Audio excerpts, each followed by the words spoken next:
Hello, today we're going to be making string prints. I'm very excited for this project. It's one of my favorites. The materials you're going to need are gloves, string, paper, paint bowls, paper towels, and tempera paint.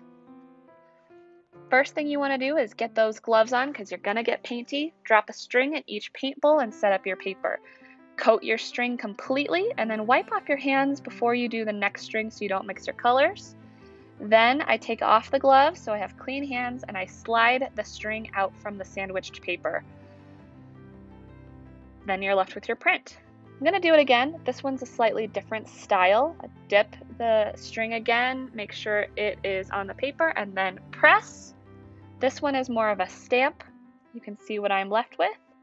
And I'm going to do it one more time. Again, on this one, I like to pull it out and see what patterns I can create. For this one, I kind of wanted to see if I could make a flower picture.